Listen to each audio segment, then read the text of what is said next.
Assalamualaikum, kami dari grup pertama ingin membentangkan gagasan berasaskan masalah pengawitan makanan.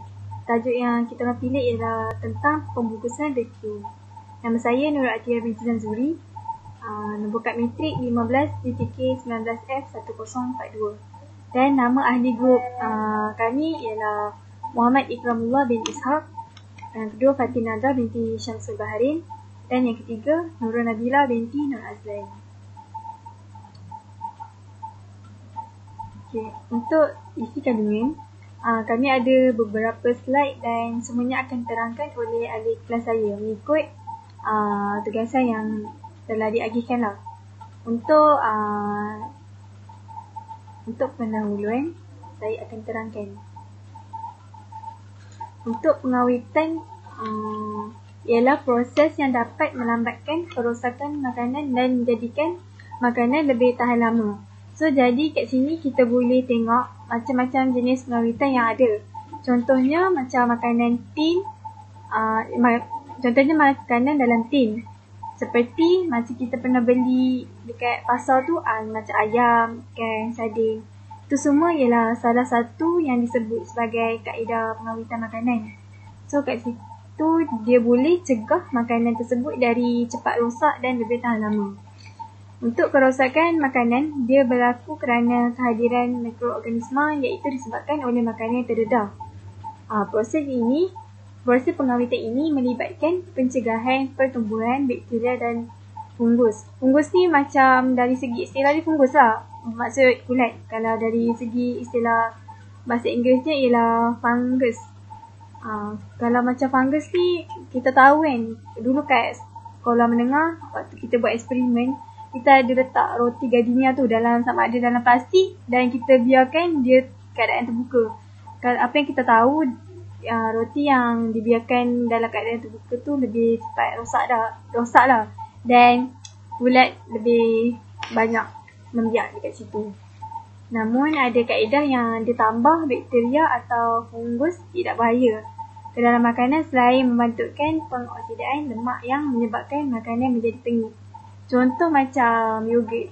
Yogurt tu dia orang akan tambahkan kulat yang baik untuk melambatkan proses dia jadi rosak. So kat sini nak cakap macam ada setengah kulat yang bagus, ada setengah kulat yang tak bagus lah. Tu antara satu kekuasaan Allah yang Allah ciptakan. So banyak proses yang direka untuk mengawet makanan melibatkan lebih daripada satu kaedah pengawitan makanan seperti pendidihan. Pendidihan ni macam selalunya orang buat dekat makanan basah lah. Penjurukan contohnya selalunya dekat buah. Untuk pembungkusan vacuum pula yang sedang kita orang bahaskan ni. Pengiriman, penunjukan, pendinginan, pengasinan, pempasturan, penyalaian dan pemintinan. Jadi kaedah pengawitan makanan yang kami ingin ketengahkan ni ialah makanan pembungkusan vacuum. Maksud pembungkusan vacuum ni ialah proses yang akan keluarkan semua udara dari bekas atau pembungkusan makanan. Kalau tak ada udara, dia akan menyebabkan bakteria dan kulat ni boleh tumbuh dan membiak. So, kaedah pembungkusan vacuum ni dia akan kekallah dalam keadaan tanpa udara. Udara dalam bungkusan makanan dia akan singkirkan. Lepas tu dia akan awet lah dengan kaedah seperti daging, ayam, kacang dan bahan-bahan lain. So kat sini antara kebiasaan yang kita lihat lah. Contoh macam kacang. Kita tahu kan dia awet tu macam senang lah nak jumpa. So kat sini kita orang buat macam advance sikit. Dan kita orang gunakan daging, ayam semula. Sebab sekarang ni macam berlaku dari segi permasalahan dekat dunia. Dan lagi kalau orang Islam, dia sukar untuk mendapatkan makanan yang halal. So, dengan produk yang kita orang buat ni, macam makanan tu boleh eksport lah dari dalam negara ni ke luar negara. So, dengan ini dapat elakkan perasaan syubhah. Untuk objektif pula, poin yang pertama ialah akan memastikan kesegaran bahan mentah yang halal dapat dikekalkan untuk dieksport ke luar negara bagi kegunaan Islam. Macam yang sebelum ni cakap lah, untuk mengelakkan daripada bahar. So, itu terletaklah pada penyediaan makanan tersebut. Yang kedua pula, memastikan makanan dalam keadaan segar agar mutu dan hasil yang dikeluarkan dapat sampai kepada penggunaan dalam keadaan terbaik dan sekaligus dapat elakkan daripada berlakunya pembaziran. Jadi kalau makanan itu berada dalam keadaan segar, so kita masih boleh gunakannya lah. So boleh elakkan dari pembaziran. Contohnya macam ayam, kita letak dalam plastik biasa. So ayam tu akan cepat rosak dan tak sampai beberapa hari pun ayam tu cepat busuk lah. So kat sini kita terpaksa buang, ataupun kalau kita makan pun dia akan menimbulkan masalah kepada kesihatan. So dengan kaedah yang kita orang buat ni, pembungkusan vacuum akan lebih terjamin selamat lah. Okay, untuk poin nombor 3 pula, membangunkan satu produk pembungkusan vacuum yang mudah dikendalikan bagi proses pengawitan makanan. Okay. Ini merupakan kita punya produk lah yang akan Ikram bentangkan sekejap lagi. Okay, untuk akhir daripada pembentangan saya ni, saya akan bacakan satu surah dari surah Al-Baqarah. A'udzubillahi minasyaitonirrajim. Ya ayyuhan nasu kullu mimma fil ardi halalan tayyiban wa la tattabi'u khutuwatis syaitan innahu lakum aduwwum mubin. Maksudnya, wahai manusia, makanlah dari makanan yang halal dan baik yang terdapat di bumi, dan janganlah kamu mengikuti langkah-langkah setan. Sesungguhnya setan itu ialah musuh yang nyata bagimu. Surah Al-Baqarah ayat dari 168. Okay, next seterusnya saya akan serahkan pembentangan saya kepada Fatin Nadra binti Syamsul Bahri. Okay, saya Fatin Nadra, nombor trik 1066. Okay, saya akan teruskan dengan penyataan masalah bagi produk pembukuan makanan. Okey, untuk yang pertama, masalahnya adalah apabila orang Islam dekat dalam negara ni dia susah nak dapat makanan. Contoh macam daging mentah, bahan-bahan mentah semua tu, dia susah nak dapat dekat luar negara sebab macam kita tahu kalau kat luar negara tu majoritinya diorang bukan beragama Islam. So berkemungkinan cara dan kaedah dia nak sembelih daging atau haiwan tak sama dengan cara orang Islam. So akan menyebabkan orang Islam ni akan rasa ragu-ragu nak beli daging tu. So yang kedua adalah pembungkusan bahan mentah yang nak agih dekat golongan-golongan yang ditimpa musibah tidak akan tahan lama dan takkan buat makanan tu akan segar dengan dengan jangka masa yang lama. So dia akan cepat rosak. Okey, untuk yang ketiga, bahan mentah akan mudah rosak sekiranya keluar hanya menggunakan cara pembungkusan biasa. Okey, bila kita guna cara pembungkusan yang biasa, contoh kalau kat supermarket kan kita akan jumpa ayam yang dah dibungkus dengan plastik macam tu je kan. So dia punya ayam tu mesti dah tak segar sebab dia bungkus dengan cara yang tak sesuai. Cara yang tak sesuai dan menyebabkan ayam tu akan jadi tak segar, akan jadi dah kuning-kuning apa semua tu. So macam ayam tu takkan kekalkan kesegaran dia bila kita guna kaedah yang salah. Okey. Alternatif bagi penyelesaian masalah. Okey, jadi kat sini kami menggunakan kaedah pembungkusan vakum. Okey, yang pertama, orang Islam dekat negara tu dia akan lebih mudah nak dapatkan bahan mentah yang halal. Macam nak dapatkan daging yang halal tu dia lebih mudah lah sebab kita menggunakan cara kita mengeksport bahan-bahan mentah ke luar negara bagi kegunaan orang Islam dan kita menggunakan kaedah pembungkusan agar makanan itu akan lebih selamat untuk orang Islam dekat luar negara dapatkan. So mereka akan lebih yakin untuk membeli bahan-bahan mentah yang halal. Okey, yang kedua adalah kaedah pembungkusan vakum ni dia dapat mengurangkan tempoh masa kerosakan bagi bahan mentah tu. Contoh kalau kita nak bagi dekat orang banjir, dia pun akan guna ke orang banjir maupun orang yang ditimpa musibah lah. Dia pun akan guna makanan yang bagi tu maybe dalam jangka masa yang lama. So kita akan nak bagi bantuan tu, dia pun akan guna dalam banyak-banyak hari. So makanan dan bahan mentah tu akan tahan dari rumah, so tak rosak dengan cepat. Okey, yang ketiga, bahan mentah dapat tahan lebih lama jika menggunakan pembungkusan vakum terhadap bahan tersebut. Okey, sebab apa kita gunakan kaedah pembungkusan vakum ni? Sebab bila dekat dalam bungkusan tu kita akan dapat kurangkan oksigen atmosfera, so akan dapat membatasi pertumbuhan bakteria. So bakteria tak akan tumbuh dekat dalam tu maupun kulit. So dia tak akan merebak lah dekat makanan tu bila kita guna pembungkusan vakum, sebab dia dah matikan dan kurangkan oksigen atmosfera. Jadi makanan yang dibungkus secara vakum ni akan tahan lebih lama. Okay. Assalamualaikum warahmatullahi wabarakatuh. Nama saya Muhammad Ikramullah bin Ishaq dan nombor metrik saya adalah 15 DTK 19F1049. Jadi saya akan teruskan pembentangan pada slide yang ke-7, iaitu penerangan produk bungkusan vakum.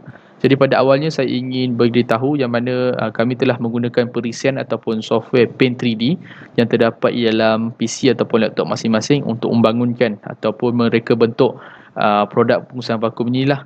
Jadi kenapa saya menggunakan perisian tersebut? Kerana kita dapat lihat secara jelas dalam bentuk 3D bagaimanakah produk bungkusan vakum ini dibangunkanlah, ataupun kita dapat lihat dengan secara jelas atau secara detail serba-serbi berkenaan dengan produk bungkusan vakum ini.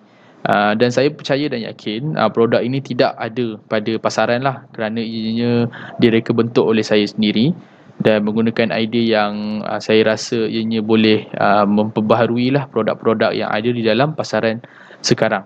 Jadi saya akan terangkan secara terperinci berkenaan dengan bagaimana cara ataupun fungsi produk pembungkusan vakum ini dilaksanakan lah, ataupun bagaimana kita hendak menggunakan mesin pembungkusan vakum ini. Jadi yang seterusnya kita dapat lihat dalam bentuk 2D mesin pembungkusan vakum ini, ataupun daripada sisi ataupun paparan hadapan lah bagaimana pembungkusan vakum ini, mesin pembungkusan vakum ini. Jadi dapat dilihat di sini terdapat beberapa butang yang dapat digunakan, dan ada juga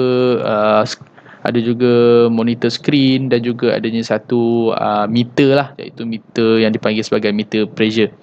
Okey, jadi saya akan terangkan berkenaan dengan butang emergency terlebih dahulu pada belah kiri hujung sekali, yang mana button emergency ataupun butang emergency ini akan digunakan sekiranya mesin ini tidak dapat dikawal ataupun ianya mengalami kerosakan, yang mana apabila digunakan oleh seseorang pekerja, ianya tidak dapat dihentikan. Ianya terus bergerak walaupun sudah ditekan button off tersebut lah.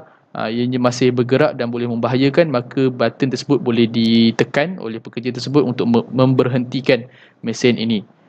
Tapi ada perbaharuan yang telah dilakukan oleh saya, kerana saya yakin button emergency ini mungkin terdapat pada semua mesin pembungkusan vakum yang sedia ada dalam pasaran, tapi saya telah memperbaharui ataupun mereka cipta satu sistem teknologi yang baru, yang mana mungkin button teknologi ini hanya akan ditekan sekiranya sistem automatic off ataupun dipanggil satu sistem emergency automatic rosak sahaja.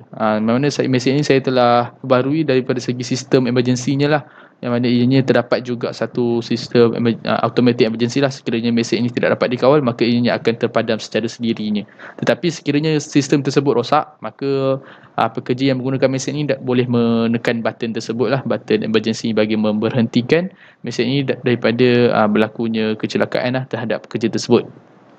Jadi button yang seterusnya iaitu button on off, yang mana pada mesin ini adanya button on off. Apabila kita hendak menggunakannya, maka kita hanya menekan button tersebut dan ianya akan on, dan sekiranya kita tidak mahu menggunakan mesin ini, maka kita tekan sekali lagi, ianya akan off lah. Jadi button on off ni digunakan sekiranya hendak menggunakan ataupun tidak sahaja. Okey, jadi seterusnya ialah butang mode, yang mana pada button mode ini terdapat 3 mode yang boleh digunakan oleh seseorang pekerja bagi membuat dan bagi melaksanakan pembungkusan vakum ini. Jadi button mode yang pertama ialah, kenapa button mode? Saya akan terangkan kenapakah button mode ini diwujudkan oleh saya ataupun dibangun oleh saya, yang mana button mode ini dapat mengelakkan daripada berlakunya pembaziran plastik daripada segi saiz. Yang mana mode yang ada di situ akan membenarkan sama ada saiz. Ianya ada 3 saiz pada mode tersebut, iaitu mode pada saiz plastik kecil, sederhana, dan juga yang terakhir ialah mode pada plastik yang bersaiz besar lah. Seperti contoh, sekiranya kita ingin membungkus kacang, jadi kita menggunakan plastik yang bersaiz ayam. Jadi apabila kita masukkan pada mesin ini, ia tidak dapat menjalankannya. Kerana apa? Kerana mode ini dapat detect yang mana saiz plastik itu tidak sepatutnya digunakan. Sepatutnya ianya menggunakan plastik yang bersaiz kecil. Itulah fungsi button mode ini diwujudkan, yang mana ini dapat mengesanlah plastik-plastik yang sepatutnya yang perlu digunakan. Seperti plastik ayam, sekiranya ayam itu bersaiz besar, maka ia boleh menggunakan plastik yang bersaiz besar ataupun saiz yang ketiga lah. Dan ianya dapat dijalankan, mesin ini dapat menjalankan proses pembungkusan vakum terhadap bahan mentah tersebut. Okey, jadi yang seterusnya ialah screen monitor, yang mana kita dapat lihat di situ ialah yang bertulisan processing. Jadi screen monitor ini merupakan satu indikator kepada seseorang pekerja yang menggunakan mesin ini. Sekiranya mesin ini ada dalam 3 keadaan, iaitu ready, processing ataupun end ataupun done lah. Sekiranya ataupun complete. Sekiranya mesin ini masih belum digunakan ataupun ianya sudah di on tapi proses pembungkusan belum dilaksanakan, maka ianya pada screen monitor tersebut akan tertulisnya ready. Yang mana ready ini akan membawa maksud ianya sedia untuk digunakan lah. Mesin ini boleh digunakan pada ketika itu. Dan apabila screen monitor itu bertukar menjadi tulisan processing, jadi ianya membawa maksud mesin ini sedang digunakan lah, ataupun pelaksanaan pembungkusan vakum itu sedang dilaksanakan. Dan yang terakhir sekali, sekiranya ia tulis complete, maka pelaksanaan pembungkusan vakum itu telah pun selesai dan pekerja boleh mengeluarkan daripada mesin ini. Itu merupakan fungsi monitor screen untuk dijadikan indikator kepada seseorang pekerja yang menggunakan mesin pembungkusan vakum ini. Jadi yang terakhir, yang seterusnya ialah meter pressure ataupun meter tekanan, yang mana secara umum kita tahu mesin pembungkusan vakum ini merupakan satu mesin untuk menarik angin keluar daripada satu plastik, yang mana sekiranya kita ingin, contoh ini membungkus ayam, jadi kita masukkan ayam terlebih dahulu dan kita letak pada mesin ini kan, jadi angin yang ada dalam plastik itu akan disedut keluar supaya kita dapat memampatkan bahan mentah tersebut dan tidak meninggalkan sebarang angin di dalam plastik tersebut. Kerana apa? Fungsi utamanya ialah dapat mengelakkan daripada pertumbuhan mikroorganisma lah di dalam plastik tersebut. Kerana mikroorganisma tidak dapat hidup sekiranya tidak ada udara kan. Jadi kita sedut angin itu keluar daripada plastik tersebut dan seterusnya dapat mengelakkanlah daripada makanan tersebut cepat rosak. Jadi apakah fungsi meter ni? Meter ni ialah kita dapat lihat sama ada tekanan bacaan udara pada mesin ini masih okey ataupun tidak. Sekiranya ia sampai pada tahap yang tidak okey, kita kena berhentikan terlebih dahulu mesin ini, bagi dia rehat supaya tekanannya kembali normal lah, dan seterusnya apabila sudah normal baru kita boleh menggunakan semula mesin ini. Jadi itu merupakan fungsi kepada meter pressure ini atau meter tekanan ini. Okey, seterusnya kita dapat lihat pada bahagian atas ni, yang mana terdapatnya satu lubang, yang mana lubang ini ialah lubang untuk kita masukkan plastik. Yang mana kita bila masukkan kita punya bahan mentah, seterusnya kita masukkan plastik tersebut di dalam lubang ini. Dan seterusnya kita perlu ketatkan plastik tersebut supaya tidak ada sebarang udara yang dapat masuk dengan button yang ada pada tepi lubang inilah, yang mana pada bahagian kiri merupakan button untuk bahagian kiri dan ini merupakan button untuk bahagian kanan. Jadi kita ketatkan kedua-dua button ini, jadi plastik itu akan dimampatkan lah supaya tidak ada sebarang angin luar yang dapat memasuki plastik itu semula. Jadi itu merupakan fungsi kepada button dan juga lubang yang ada pada mesin ini. Dan yang terakhir sekali ialah kita dapat lihat di bahagian belakang, merupakan satu pipe lah ataupun serombong untuk angin keluar, yang mana mesin ini menyedut dan anginnya akan keluar mengikut pipe ataupun tube yang ada di belakang mesin ini. Jadi itu merupakan fungsi terhadap mesin pembungkusan vakum ini, ataupun boleh panggil sebagai mini lah. Kenapa saya panggil mini? Nanti saya akan bagi tahu kenapa. Okey. Jadi itu sahaja untuk fungsi pada bahagian mesin pembungkusan vakum ini. Jadi seterusnya saya akan masuk pada bahagian cadangan penambahbaikan produk ini. Yang mana produk ini juga boleh ditambah baiklah. Ada jugalah ada kekurangannya pada produk tersebut, dan ianya boleh tambah baik daripada segi apa. Jadi penambahbaikan yang boleh dilakukan terhadap produk yang telah dihasilkan ini ialah bagi melihat kepada kesesuaian penggunaannya dalam industri pengeluar bahan mentah untuk dieksport atau diedarkan di pasar-pasar raya agak tidak bersesuaian disebabkan mesin ini agak kecil dan diagarkan hanya mampu menampung jumlah bungkusan vakum yang agak sedikit berbanding mesin yang lebih besar seperti mana yang tersedia di dalam pasaran sekarang. Jadi setelah melihat ke hadapan, maka mesin ini boleh ditambah baik dari segi saiz bagi memastikan industri-industri kilang pengeluar bahan mentah yang besar dapat menggunakannya dan sekaligus mampu menghasilkan makanan bahan mentah yang segar untuk dinikmati oleh orang ramai. Jadi mesin yang telah saya bangunkan ini ataupun direka bentuk ini agak kecil mesinnya, dan ianya tidak sesuai lah untuk digunakan oleh kilang-kilang ataupun industri-industri pengeluar bahan mentah yang besar-besar ni.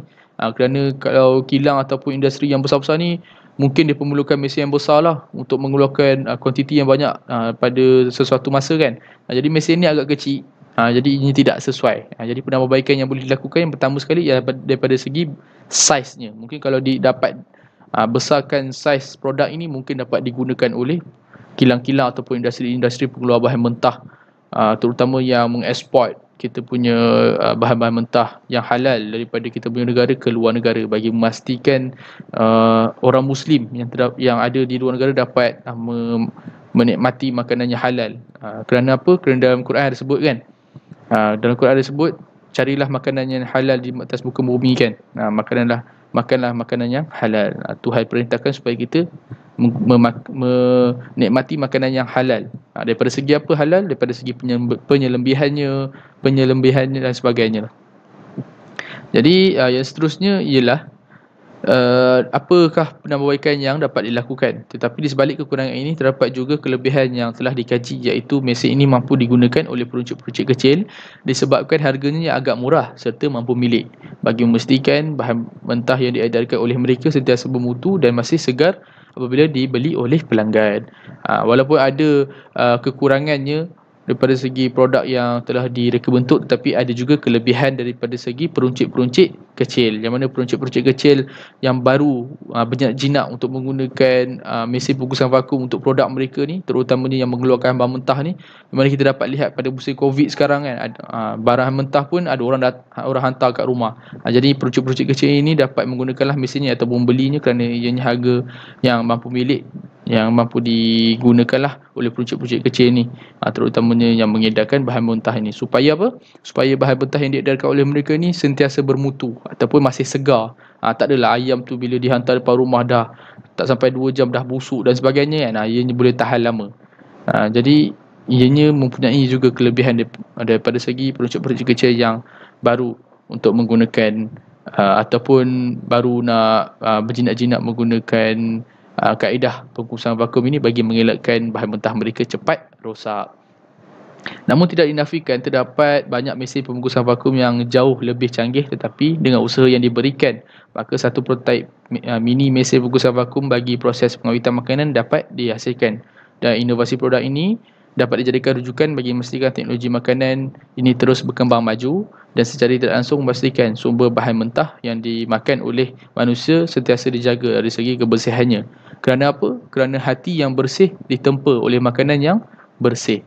Jadi dapat lihat di sinilah kenapa saya memanggil mesin ini mini, kerana daripada segi saiznya yang agak kecil berbanding daripada mesin pembungkusan vakum yang sedia ada di dalam pasaran-pasaran sekarang, yang telah digunakan oleh industri-industri pengeluar bahan mentah yang mengeksport makanan bahan mentah keluar negara, industri-industri perkilangan bahan mentah yang ada di Malaysia sekarang kan, yang ada di pasaran lah.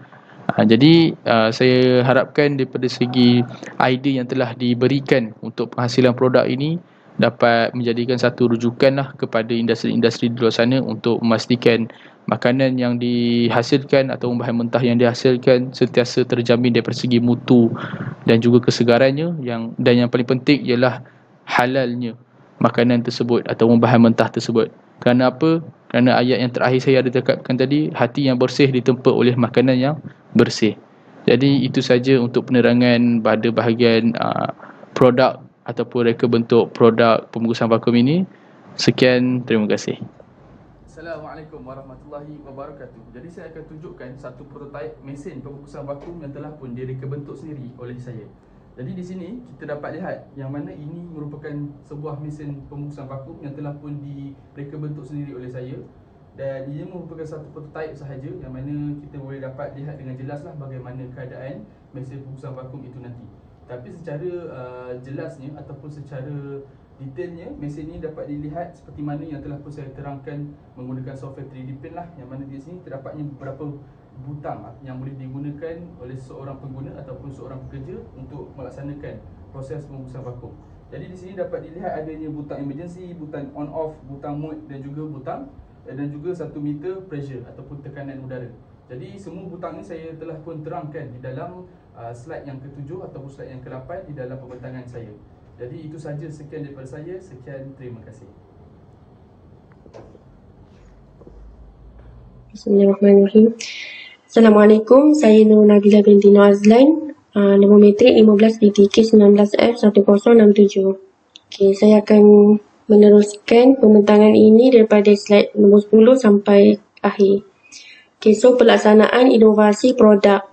Pertama, membangunkan satu mesin pembungkusan vakum yang peka terhadap keselamatan pengguna dengan membuat sistem automatik kecemasan. Okay, so dekat mesin ni kita ada buat sistem automatik kecemasan. Kalau macam ada something wrong yang berlaku ke, okay, akan detect. Okay, yang kedua, menambah baik daripada segi mesra pengguna kerana mesin ini lebih kecil dan mudah digunakan untuk memastikan pengusaha-pengusahaan kecil mampu menggunakannya dengan efektif. Okay, so yang ni mesin ni lebih mesra pengguna sebab mesin ni lagi kecil daripada daripada mesin yang ada dekat pasaran.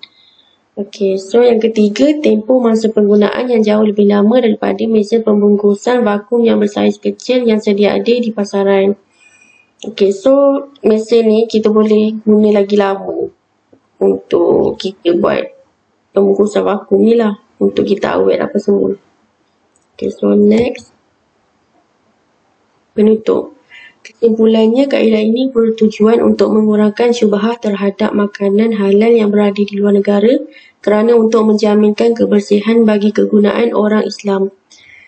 Okay, so untuk kurangkan syubhat. Syubhat apa? Syubhat tu was-was. Maksudnya perasaan was-was untuk kita makan benda yang halal. Contohlah kita pergi dekat luar negara.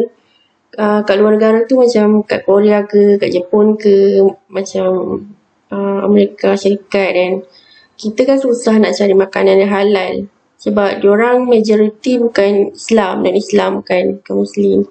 So kita kat Malaysia, kita majoriti orang Islam. So kita macam banyak makanan yang halal. So kita rasa benda tu bersih, macam kualiti apa semua kan. So kalau macam kat luar negara ni, kita rasa macam macam mana cara dia masak. So kita tak tahu dia masak macam mana. Dia guna kuali yang sama ke untuk macam non-Muslim kan. Okay, so macam contohlah kalau dia masak tu, dia masak babi tapi satu kuali dengan hidangan daging dia masak lepas tu. So tak boleh lah sebab itu tak bersih kan. So sebab baru lepas guna untuk masak babi, so tak boleh lah. So so kita guna kaedah ni pembungkusan vakum. So kita boleh lah untuk bawa ke luar negara untuk makan, nanti untuk kita bawa untuk masak sendiri. So dia tahan lebih lama. So selain itu, kaedah ini juga dapat mengatasi masalah bekalan makanan yang cepat rosak semasa kecemasan bagi golongan susah dan yang ditimpa bencana. Okay, so contohlah orang yang ditimpa bencana macam banjir, macam banjir kan. Kita dah tak ada stok makanan. So pembungkusan vakum ni dia tahan lama. Macam contohlah macam kita nak bawa buah-buahan kan, macam jagung ke, kita boleh ambil yang pembungkusan vakum sebab dia tahan lebih lama. So dia punya rasa tu mesti sama, dia punya rasa, warna dia. Okay, so hal ini kerana pembungkusan vakum dapat mengurangkan kandungan oksigen dalam pembungkusan supaya dapat mencegah makanan menjadi busuk dan mengekalkan warna dan rasa makanan dan juga memanjangkan tarikh luput makanan tersebut. Okay, so makanan plastik tu, kita dah tak ada oksigen dalam tu, so bakteria tak boleh membiak dah. So dia memang dah sekat, kat situ. Dia makanan tu jadi lebih tahan lama. So dia jadi busuk tu macam lambat dia punya proses tu. So dia tahan lama lah untuk makan benda, untuk makan makanan tu kan. Okay, so justeru dengan kaedah ini juga dapat menambah zat makanan yang tertentu di dalam sesuatu makanan yang diawet. Zat makanan juga dia dapat ditambah dekat dalam makanan tu sebab dia dah diawet dengan cara yang betul. Dan paling penting, kaedah pembungkusan makanan ini akan menjadi lebih mudah untuk disimpan dan dibawa ke mana-mana kerana makanan yang telah menjalani proses pengawetan yang betul akan tahan lebih lama. Okay, so dia lagi mudah untuk simpan sebab proses dia buat dengan cara yang betul. Maksudnya dia punya pembungkusan tu, dia punya plastik tu memang dah tak ada oksigen. Lepas tu dia lagi tahan lama. So makanan tu dia eloklah, dia tak cepat busuk. Kalau macam contoh macam daging kan, macam bahan mentah macam daging, macam sosis. Kalau daging contohlah kita tak dekat dalam tuawai, so dia cepat busuk lah. Cuba kalau kita guna pembungkusan vakum punya kaedah ni, dia lagi lambat lagi, dia punya proses tu tahan lama. Dia punya jangka masa tu tahan lebih lama untuk daging tu busuk. Macam tu lah. So next, ini untuk semua rujukan kami. Okay, itu sahaja daripada kami. Sekian, terima kasih.